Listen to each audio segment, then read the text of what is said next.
More Senate Republicans want answers from Obama Attorney General Loretta Lynch.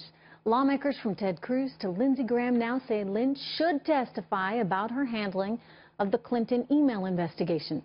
Fired FBI Director James Comey told the Senate Intelligence Committee he felt queasy about Lynch's cozy relationship with the Clintons and attempts to downplay the probe.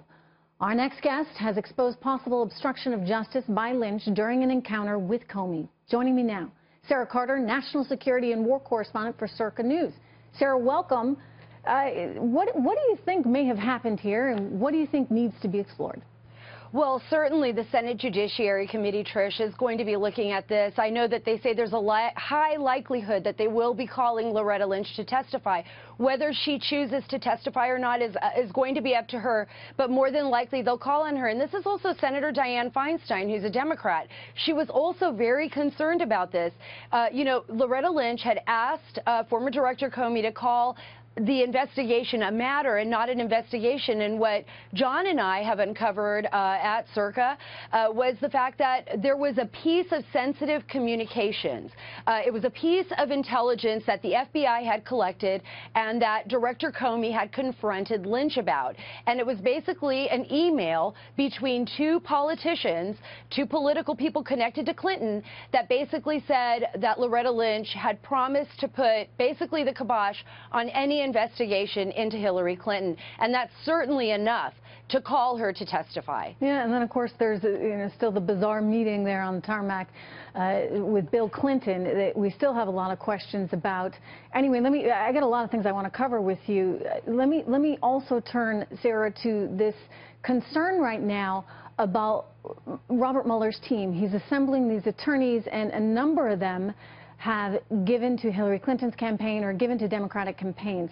Now, of course, we can say, well, look, you can give to campaigns and hopefully still be a good lawyer and be objective, et cetera.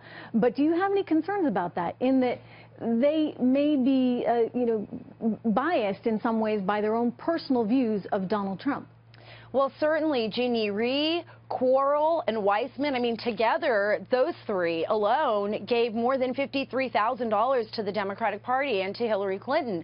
So they're strong Democratic supporters. I'm not saying that they can't be objective, but there is a serious problem here, according to a number of sources that I've spoken with, both in law enforcement and as well as, prosecutors themselves, who have said there is a serious conflict of interest here. When you have that many people that were supporters of Hillary Clinton and knowingly did not support Trump, how can there be a fair investigation into the Trump administration? And I want to take it one step further. President Trump, there has been no evidence of collusion between President Trump and Russia.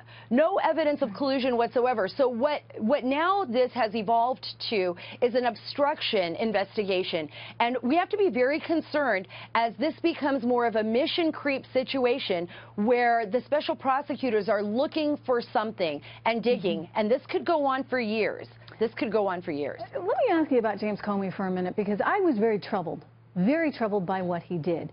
He was taking all these notes, and okay, fine, so you take notes and you have records of your meetings, but why would you go out and leak them to the press via a friend? I mean, let's not forget, he woke up in the middle of the night, decided he needed to get this out there, called up his friend who's a Columbia Law School professor, and the law professor then leaks it to the New York Times. I mean, look, call me old-fashioned. I'd like him to do this the right way. I'd like him to sit down with a reporter and actually give an interview and be on record himself, as opposed to going through all these back channels.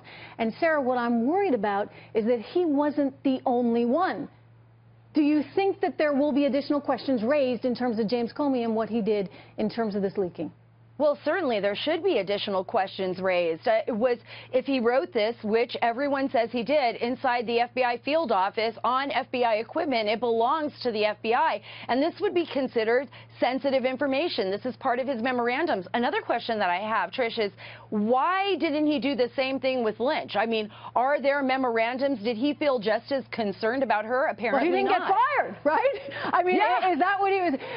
This is a guy who was fired and then was saying, after the fact, okay, raising the red flag. I don't know why, if he was that concerned about obstruction of justice charges, Sarah, he wouldn't have gone to someone earlier on. I mean, that was his duty to do so if he was that worried. Yeah, absolutely. I mean, and it was his duty. I mean, it's a legal duty. If you feel that there is obstruction, and, you know, the excuse that he gave is that he was cowardly. He didn't know how to respond to the president. Well, that's not an excuse. And secondly, he's the director of the FBI. He is probably the least cowardly person that anyone's ever going to meet. So I think for a lot of people that heard that excuse, people that have worked with him, people that know him, they just didn't buy it. Yeah, well, I'll tell you one thing. It didn't help his credibility saying something like that. Anyway, Sarah Carter, good to have you here. Thank you very much.